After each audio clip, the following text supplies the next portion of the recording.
Hey guys, JH. Welcome to Practice Tee. And it's not super windy today. It's actually only probably 30 kilometers an hour. So it's pretty good. Okay guys.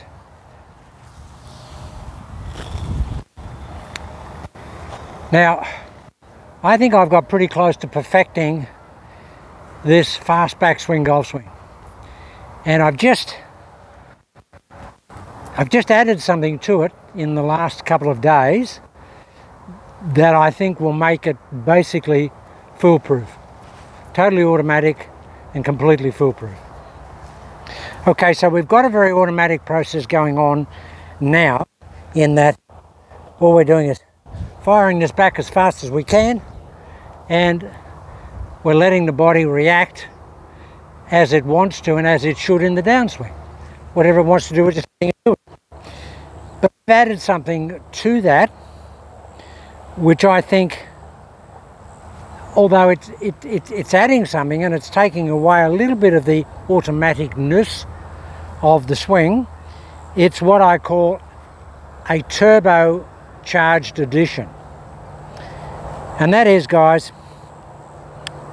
what we're going to do, we're just going to create enormous, what I call velocity torque on the downswing. Now, hard to understand this, but there's tremendous velocity involved in the downswing, and there's great torque as well. Now, it comes about by utilising what I call the two centres of operation in the golf swing. And the first centre is right there between the shoulder girdle, which is basically the sternum right there, and the second one is right between the hips, which is the pelvis here, right there, just below the belly button, but dead center. There's two centers there. Now, what you don't want in the golf swing, in the downswing, or even in the backswing to an extent, but in the downswing, you don't want those two centers operating at the same rate on the downswing. Simplistically explained, you want one of them delayed. And the one that you want delayed is the sternum, or the upper center point. And again, I'll be as simplistic as I can, but guys, but what we really want to achieve is essentially this. I'm going to take it back to here, and on the downswing, this center is going to, as a feeling, is going to stay there, pointing that way, and this center here is going to go there. And we want to get as much separation as we possibly can between the two centers. We want this center moving there and this center staying there. If I had a pointer on this center here, it would be pointing that way. And if I had a pointer, I'll get another pointer because I want to make my point here. This is the bottom pointer, and this is the top pointer. Now, if I go to the top of the swing and I've got my coil, I want this section moving here and this one delaying. So the hips are turning and the center here is resisting. I don't want these two coming down at the same rate at all. So what is the feeling? The feeling is that your shoulders are staying profoundly closed on the downswing while your hips are opening up at an incredible rate. Just an amazing rate.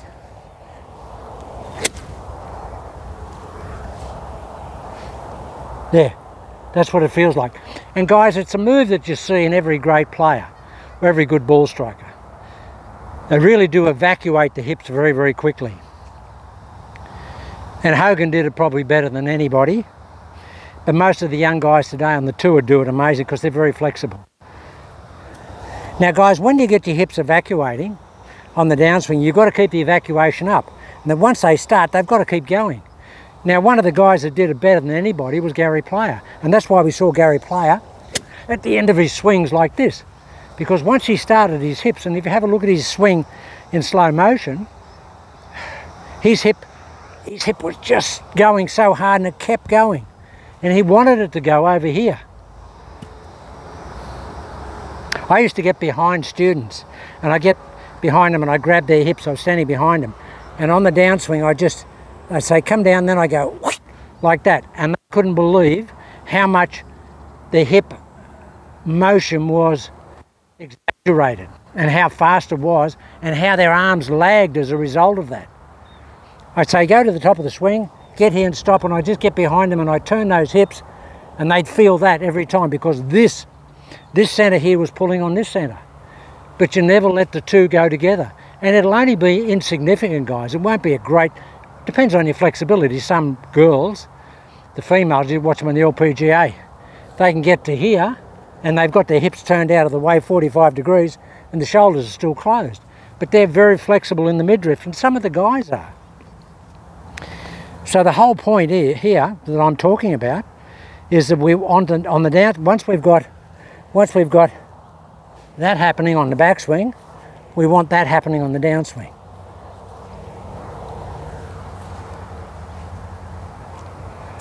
Now it's a deliberate move on the downswing, and what I was saying with the fast backswing, golf swing, that the downswing becomes automatic. Now it does, but if you want to really get some turbocharging into the downswing, you really need to get that hip action going. So it's essentially this, guys. We've got the backswing here, and I want to feel that hip action is so dramatic that it could actually keep me spinning. Would just keep me spinning if well, Gary Player and Hogan, early Hogan, before he had the accident, there's some videos of early Hogan back in the 40s. Like, he would hit a drive and he'd be off balance. Hogan off balance. That's because he used to clear his hips so hard and so fast, the evacuation was so incredible, that he just kept going that way and lost his balance. And some of those are on YouTube, guys. Some of the Hogan from the 40s, when he had like a 26-inch waist. I'll do my warm-up.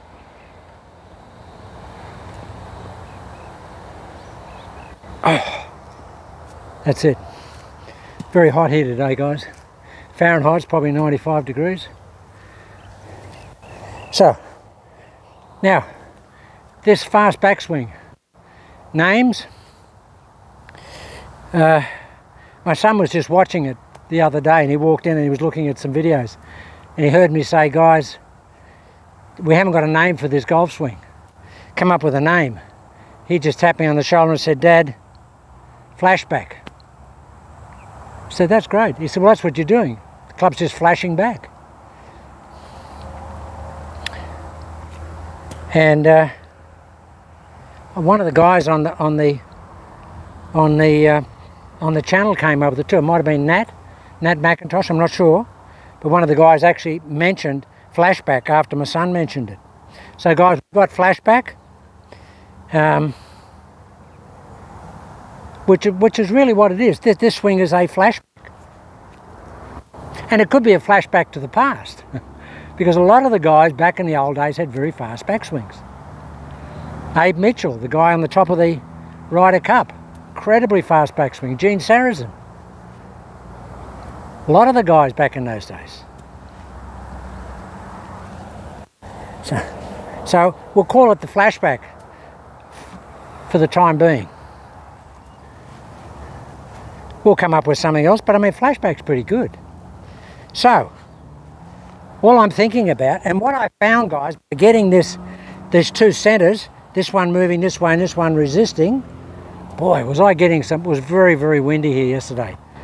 Incredibly windy. And we were out here at about, I don't know, probably 175 yards, hitting dead into the wind here at that green there, and it was just crosshead, just absolutely blitzing. And we were just flying the ball over the green. But we were only hitting 6 irons. They were just ripping over the green. You wouldn't believe it. You know, they were like 180, 185 fly 6 irons with no wind. So that's what we've got to do, guys. So okay, so this is the flashback. So here we go. We're going to flash it back, and then we're going to turn the other way. Thanks, mate. That's the old tank commander's just brought me out some refreshment. Thanks, mate. I won't be long, I'll be about 10 minutes. Yeah, so the flashback, and in the flashback, guys, I take it back with my right hand. I just pull it back. I just pull it back like that. And by pulling it back, I get a little bit of lag, a little bit of yogi lag, but that's what I do. Okay, and the other thing, guys, that I've evolved into, because I was really big on Trevino's swing for a long time, years back. And I used to just like the aspect of being open, aiming the body left and hitting right, which is essentially all he did. And so I've actually opened up my stance significantly, my body line, and I'm taking the club back on the body line, which is, for all intents and purposes, outside the ball, but it's only on the body line. And it's giving me a little bit of a steep shoulder turn, which is good, but I've got a lot of freedom in my hips by being open. What do we got here? We've got 5 on here, guys. First swing of the day. So we're going to flash it back, and we're going to evacuate those hips really quickly and try and keep the shoulders closed. Now, guys, first shot of the day. Now, you'll know you've got your hip out of the way if it's ending up over here. Now, I've always been a hip staller. That was a great shot, by the way. I've always been a hip staller. I tend to be someone that stabilises at the hip and don't rip the hips out of the way. But I think if we can actually incorporate what I call a hip rip, it's a hip rip here, and keep the shoulders shut, I think we're really onto something. So we're going to flash it back.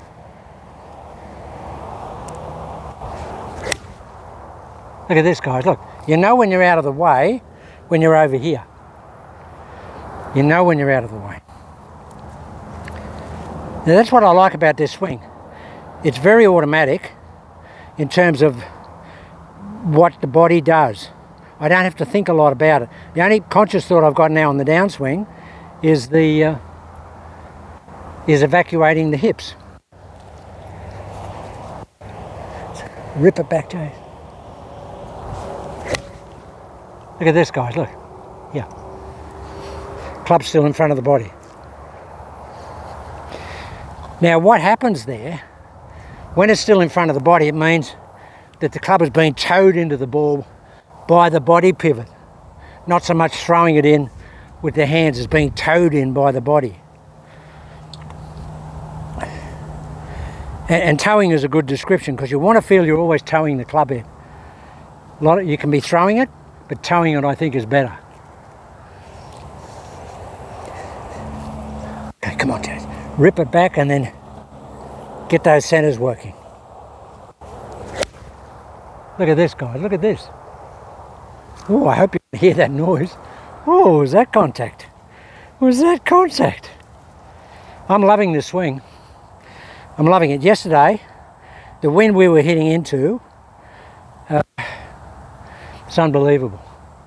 And the power I had here, I hit a couple of proper golf balls, my own ones out of my bag, my Titleist, and when we went down after we'd finished, they were way by the green. It was just fantastic. Just unbelievable.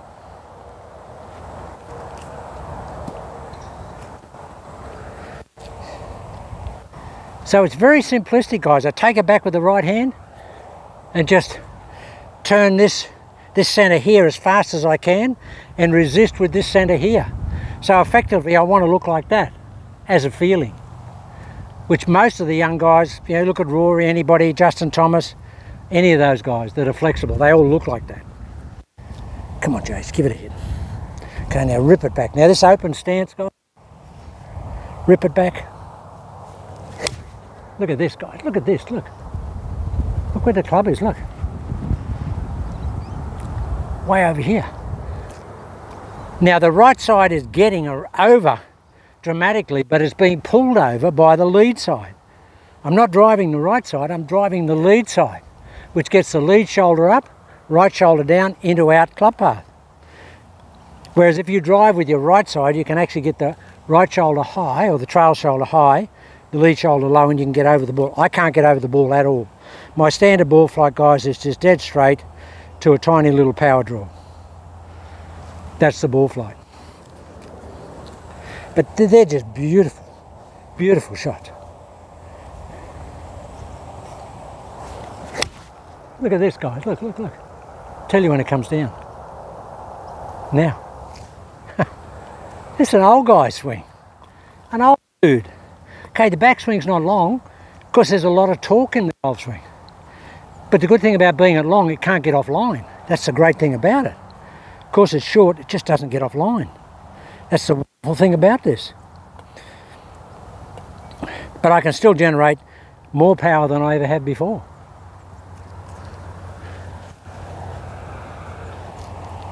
Come on, Jason. Flash it back, get the hips.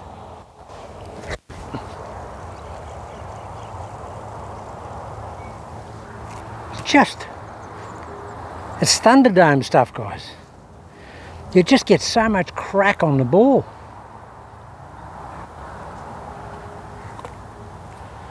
Oh, I've got a really stiff shaft in my driver. Like really stiff, like almost double X.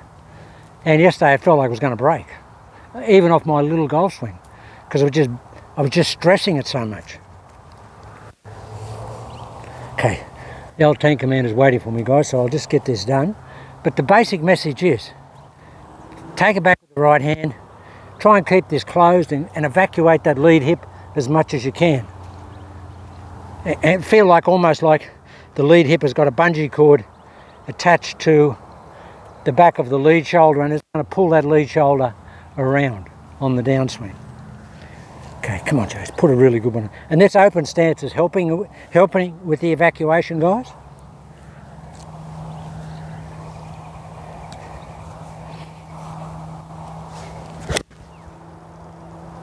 Now, guys, all those balls there, with no exaggeration, if there was a green up there, a small green, that'd all be on the green.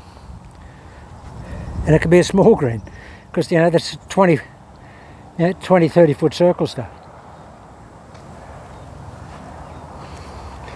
Well, I'm warmed up now.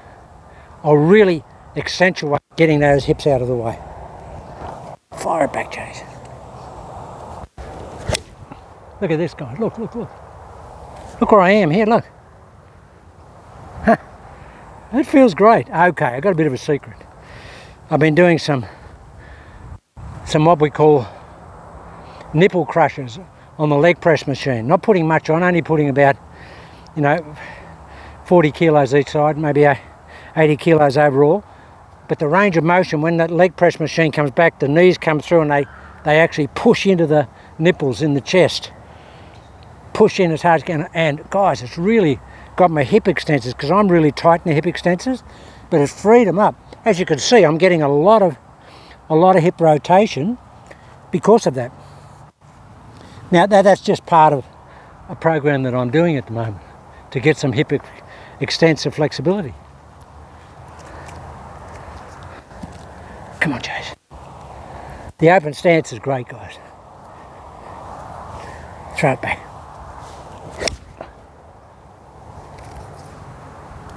As I say many times, guys, I could tell you anything, but they're just majestic golf shots, and they're all the same. Let's just hit a couple of drivers now that I'm warmed up.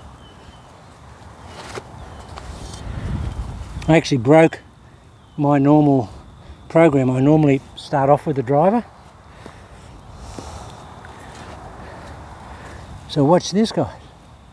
And this shaft is like 280 CPM, so it's really stiff.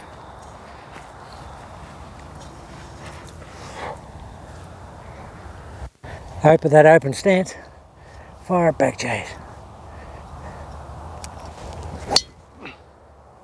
Look at this, guys, look. That's Gary Player. I don't care what it looks like. That ball flight's unbelievable. I don't care what it looks like. I just want to evacuate as quick as I can. Fire it back, Jace.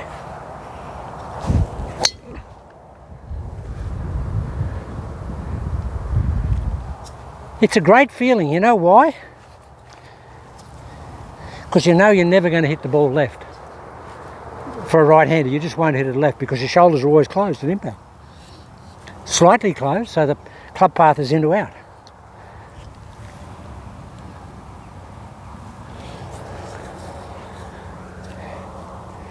Well, guys, I strengthened my grip a little bit, but I'll talk about that in some other videos.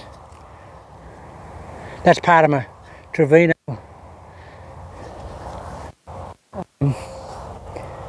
mechanics. Fire back.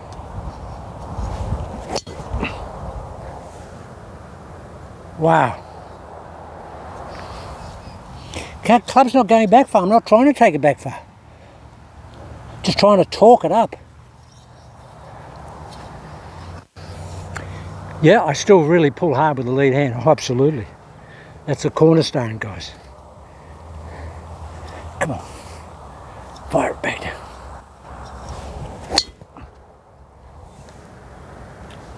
Oh. Feels fantastic. Feels fantastic.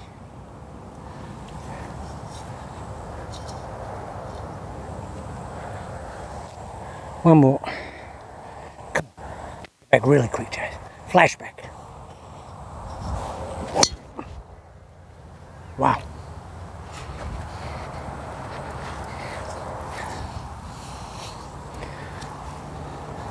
Okay, it's ungainly because I'm using I'm using everything I got. Well, I'll just smooth it out a bit. Come on, back.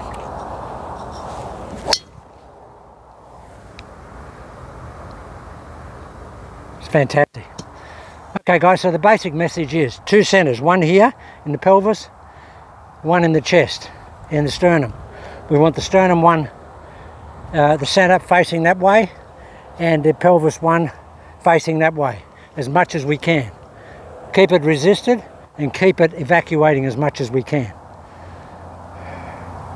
You just get so much elastic recoil, guys. That's the advantage. If you've got blue sky, I'll just have a look, see what it's like with the camera. And I might hit a few shots down range if I can get the light right. But if not, I'll be back in the coming days and there'll be a lot of new stuff. I'm going to talk about the grip, I'll talk about more about the open stance, the towing of the club, a few things extra. But if it's any good here today with the blue sky, I'll hit a few shots down range. Yeah, that was fantastic, wasn't it? Oh, man.